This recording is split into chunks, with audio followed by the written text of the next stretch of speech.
Okay, I'm back, and this is going to be another video because I recognize that I was very abrupt in ending my last video. That's because my child came in and I had said what I was going to say. So last video was my recap of my time in Phoenix when I went to my experiences with the Lutheran Church and the Mormon Church. Okay, so for this one, we're going to continue on in the next part of my religious tale. Now, I realize I'm making several videos that are giving my personal history um, about how my experiences with various churches. And I'm doing that for a reason. I'm doing that because I want what I say to come through in what I'm going to say after these videos, to come through with the understanding that I have experience with this stuff. I'm not talking out of my ass. I'm not claiming to be an expert on anything whatsoever. The only thing I can do is speak from my own personal history and experiences that I have had with people that I personally know.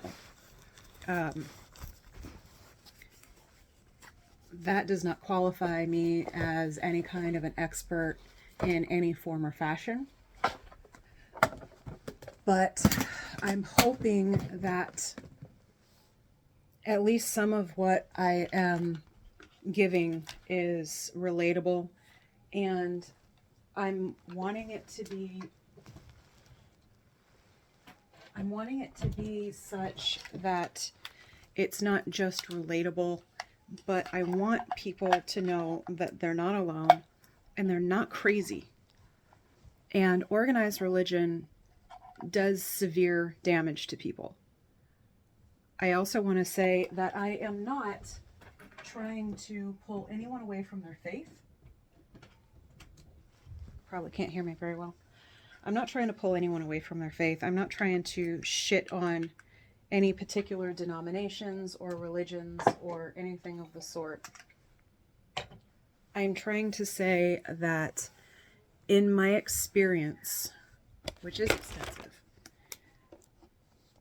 organized religion has hurt so many people, and it has done such an incredible amount of damage to individuals, to families, and I am I'm not interested in stopping anyone from any form of faith at all. I don't want to do that. I guess what I want to say is, if you're in a position where you're in an organized religion and you're feeling like your back's against the wall, you're not alone. You're not alone. You're not crazy. And your pain is valid. Your experiences are valid. You're a human fucking being. And a lot of times organized religion takes that away from you. It becomes a kind of thing that it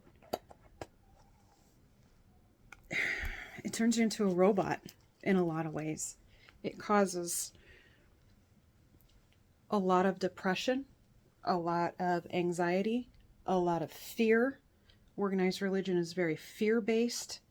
It's very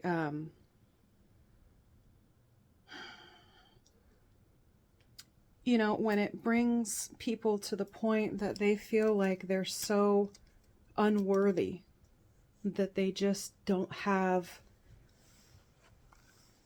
a right or a reason to continue to live, that's ridiculous. That's absolutely fucking ridiculous.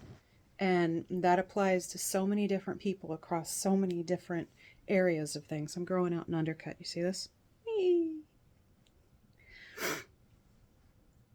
Anyway, so carrying on.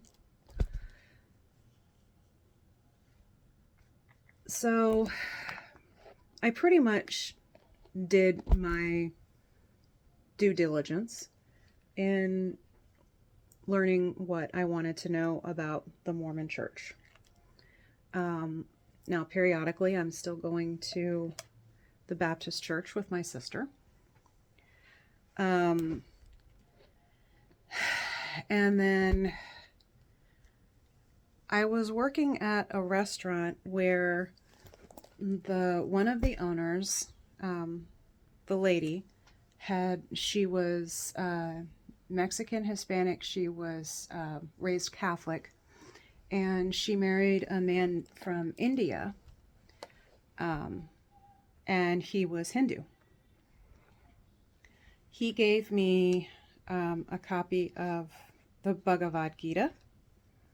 I never really got an opportunity to dive into it all that much. I had some conversations with him about his feelings on Hinduism, and his exact words were, "Yeah, I think it's bullshit." Okay. It was very interesting to me how he carried a respect with him for his family. Because when they would come over and visit, which was, I mean, yeah, obviously they're coming from money, you know, they're one of the higher caste systems. Sure, the caste systems are outlawed. Right. No. There are so many people that are impacted by the Hindu caste systems to this day. The Dalits, if you've never heard of the Dalits, you should look it up. They're also called the Untouchables. They are from a level of the caste system that's basically beneath the lowest level. And in this caste system, they are good for cleaning up dead bodies. They are used to clean the sewers. It is extremely oppressive. It is extremely abusive. They have a ridiculously high suicide rate. The children starve to death in the streets, and nobody gives two shits because they're the Dalits. They're not worth anything. The concept is that they did something to fuck up in a previous life or something like that, and they're getting what they deserve, so fuck them. It's sad. It's really, really, really sad. I have not done extensive research as yet on Eastern religions. I have mostly, in my studies up to this point, been involved with Christian denominations, cults, offshoots of various forms of Jesus-based doctrines. So, that said, that was my experience with Hinduism right there. It is something that I plan to look into quite a bit more, and the Hindu belief system does bleed into a lot of pagan practices. I'm not going to get into that, but it does have some crossovers in some ways, so it is something that interests me. I want to study Taoism, Buddhism, the Hindu beliefs. I'm really intrigued to study all of these different things. I just have not yet launched greatly into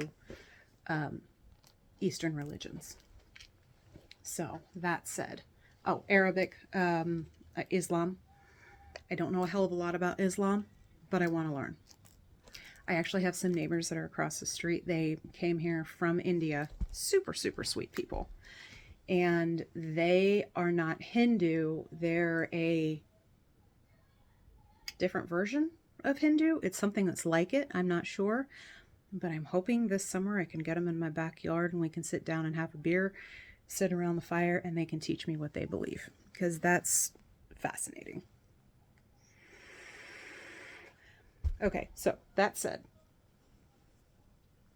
Now, mind you, while I'm doing all this, I'm still reading many different versions of the Bible. I have so many different translations of the Bible. And that's something I'm going to touch on at a later video, because there is a lot of tricky shit that goes into the different translations. Okay, so I got to the point in my personal life that I fucking hated God. I did not want to have anything to do with God. Yes, I was engaging in my studies. Yes, I would begrudgingly go to church with my sister because she would pretty much drag me. But I didn't want a fucking thing to do with God. I was pissed.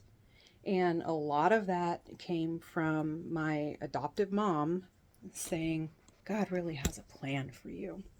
I was like, well, fuck him. That did a lot of damage. She didn't mean it that way. I know she didn't mean it that way. So, I mean, I was down on my knees in my apartment, bawling, pouring out my heart, begging. I was desperate for something to work. Something to work. Like I said before, I was suicidal at this point. By this point, my boyfriend had broken up with me. The other boyfriend that I mentioned before that I was dating that was from Germany, he had gone back to Germany as he had to. We knew that we had limited time, and it was really, really hard. I can honestly say that I did love him. And I wish him absolutely nothing but the best. But we knew we had finite time. And I was alone. My sisters and I had kind of had a bit of a falling out. We were just not seeing eye to eye over some stuff. I don't even really remember at this point what it was about, nor is it relative to what I'm speaking about. But I was very alone.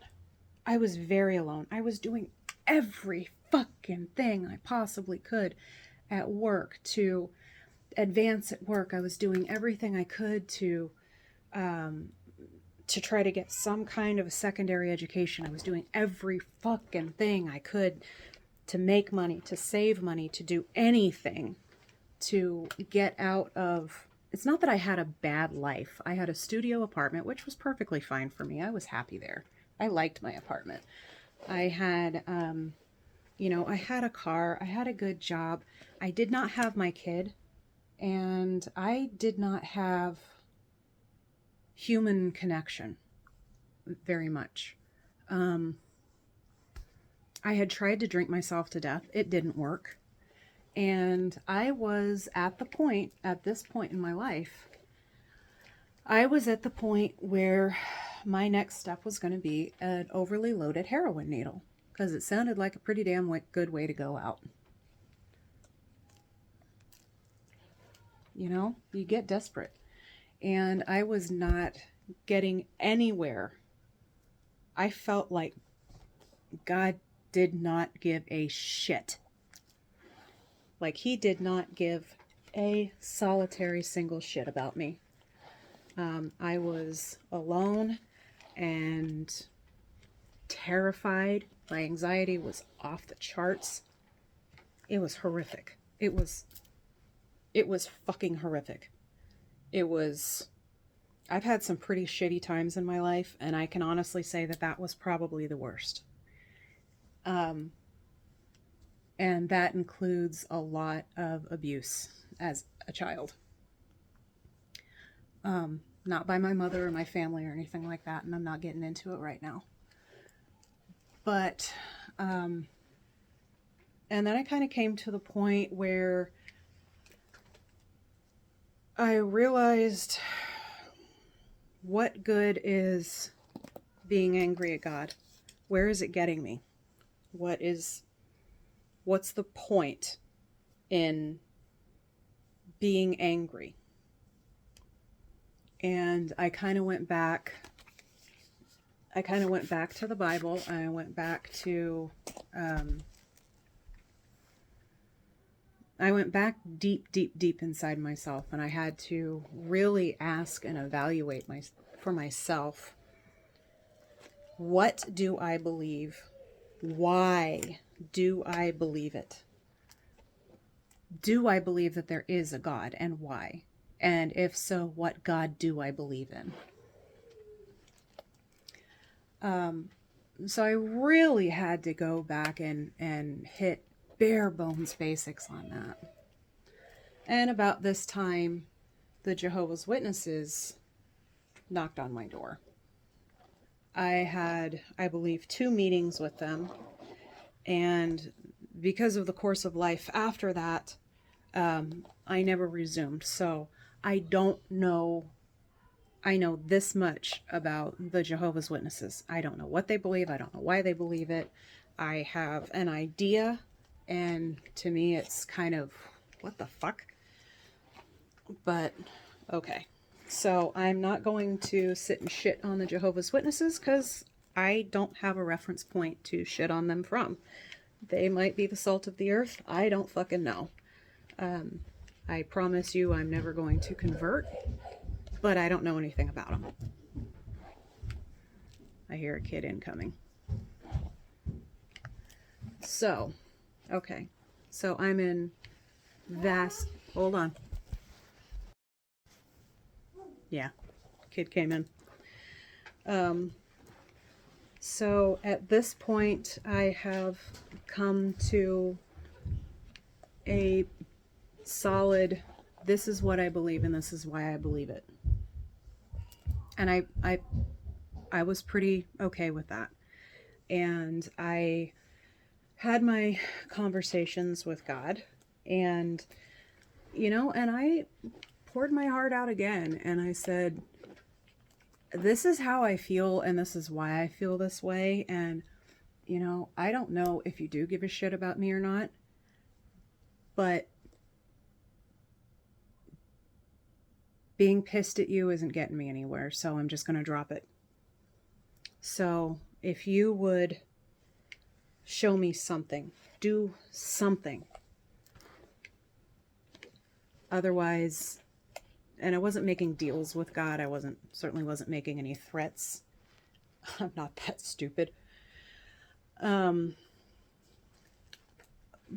I pretty much put it out there, was I have got to have something give here, or I guess I'm going to see you really soon. Because I can't do this anymore. I just can't. I'm done. And so I was hanging out at my apartment one night, and I was bored, and I was definitely not then, not a great big dog fan. But my neighbor that lived catty corner to me was roughly my age, his college kid. You know, he had a Rottweiler puppy. And I'm bored enough that I went over and I had a really long talk with my friend who was in Korea at the time. He was in the Army, and got off the phone with him. And I'm like, well, fuck. And I'm pretty sure this was a Friday night. So I went over to my friend's house and said, hey, can I walk your dog? And he's like, hell yeah, go ahead. Take her out, have some fun. So I did. Took her for a little walk. You know, nice, sweet little puppy. Brought her back. And he had 2 friends over that night. And the one dude was super tall. And I'm thinking, he is wasted out of his fucking mind. Just incredibly tall.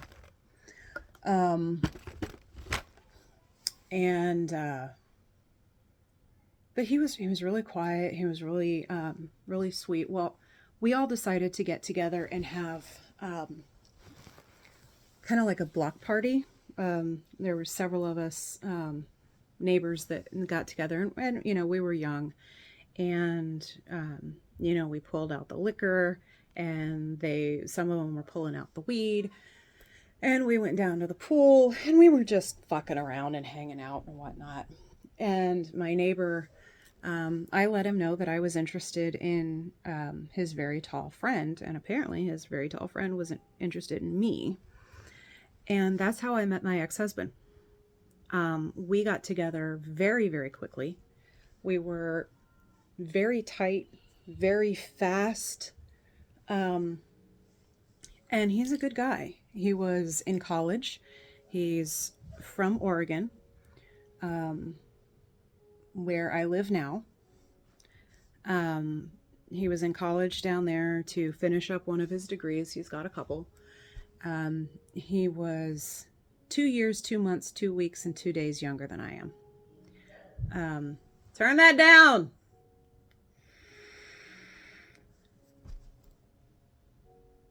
Turn it down.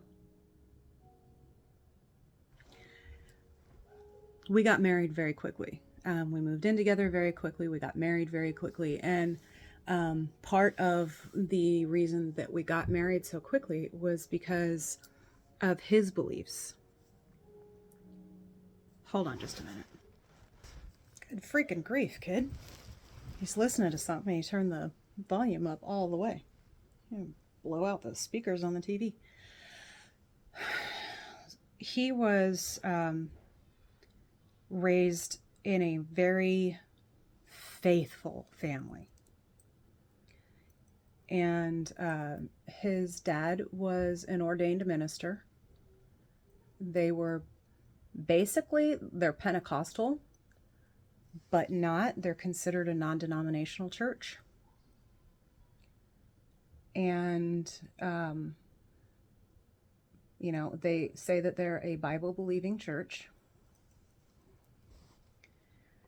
And this is where shit starts to get really heavy for me. So bear with me on this.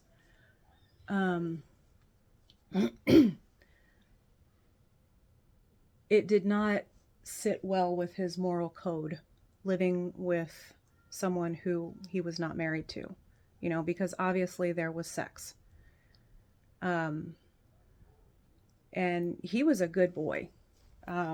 He actually wasn't stoned the night that I met him. He was very drunk. It's just the way he looks. He looks stoned all the time. We got married very quickly. And we first got married in the Glendale, Arizona civil court. We had a little civil ceremony. And 3 weeks later, we had our wedding in the town that I live in now. And that was the first time I met his parents. We flew up, and I had very little input on my wedding. I know that there was some music, and this was just the beginning of some things. There was some music that I wanted in the wedding that I was not allowed to have in the wedding because it was not holy enough. It wasn't bad either. It was no bad words or anything like that. Alternative music. I think it was Lifehouse, which is actually, they're not a Christian band, but they're a Christian band.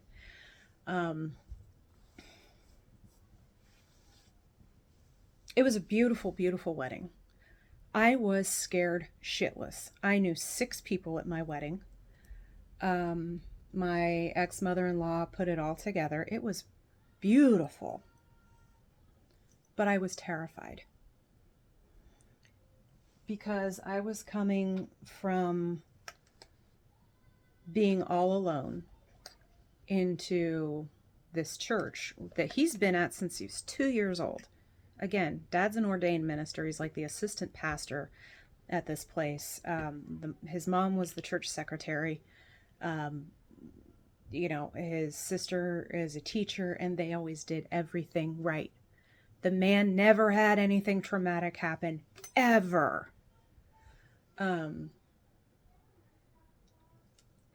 So they were very happy. It seemed very faithful.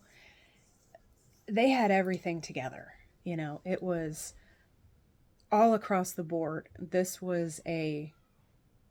This was it. And when we came up on a Saturday, the next day was Sunday, which happened to be Father's Day.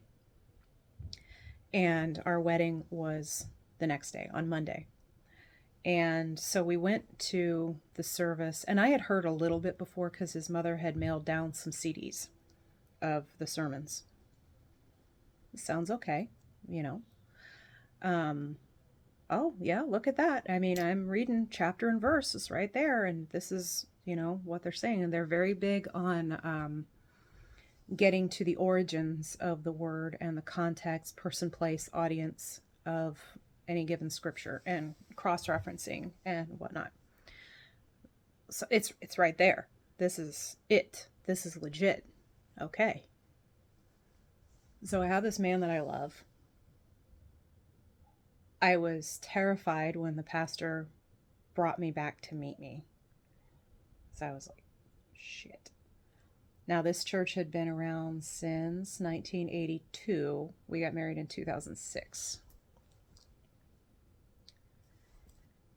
So I went back and I met the pastor, and I'm dead convinced that I am just nothing but a whore. I'm no good. I'm this, I'm that, I'm the next thing. And basically, they're all going to tell me to fuck off and tell him to put me on the next flight back and get the hell rid of her. Not the reception that I got. They were just trying to find out who I was. So we had our wedding, which was beautiful. It was fucking long. Full communion. My feet were killing me. And then we flew back to Phoenix the next day, and I was back at work by Wednesday. So was he, back in school.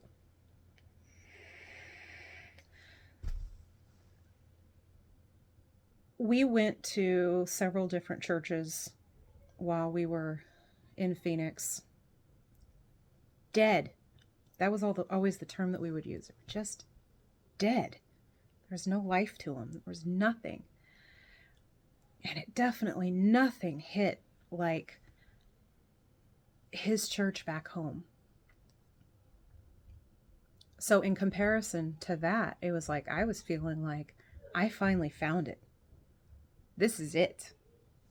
This is aligning with everything. And we actually walked out of several of the churches that we were at because it was just, I mean, if a skeleton walked up there and started talking, it would have been more alive. So we were doing what we could, you know. And he fully accepted me for being exactly who and what I was. Except little things started to come up. Like I had fairy and dragon statues. I had to get rid of them. They're not good. His parents came down to visit us, and I had an Amy Lee door poster from Evanescence. She's basically in a white suit.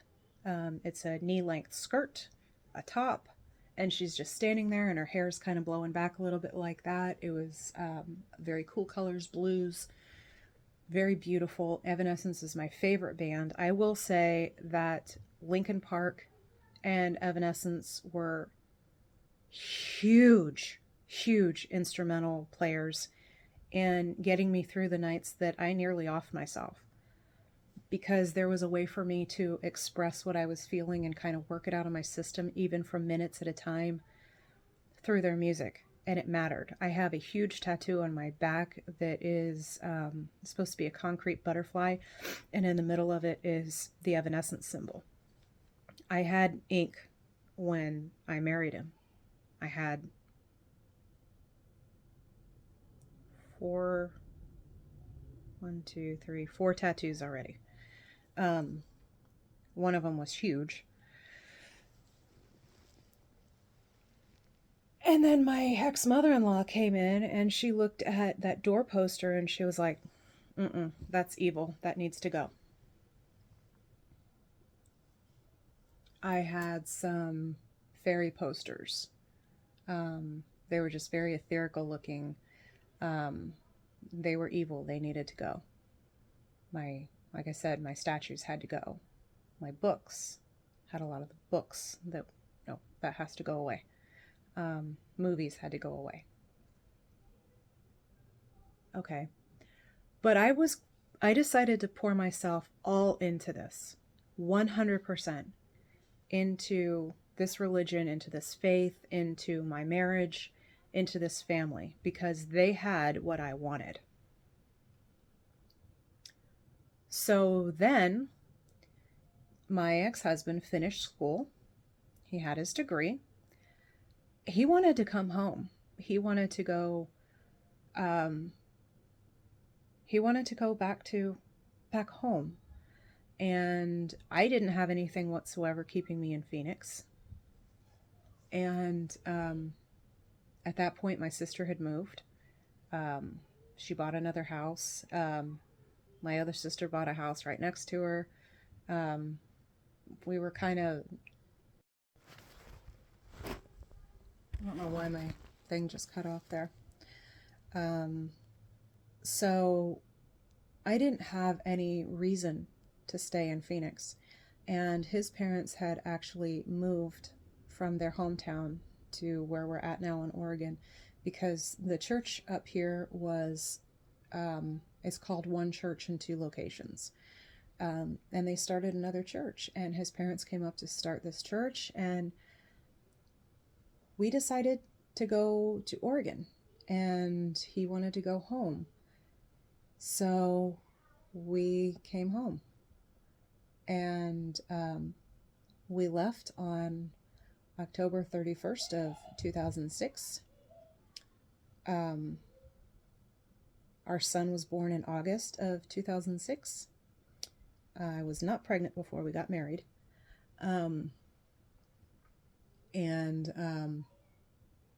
We loaded up a U-Haul. His parents came down and we left Phoenix. And we started an entirely new adventure up here. And for the first 4 or 5 years, things were really good. And then shit hit the fan. And that's where I'm going to leave this for right now, and we'll pick it up again, because it's going to start getting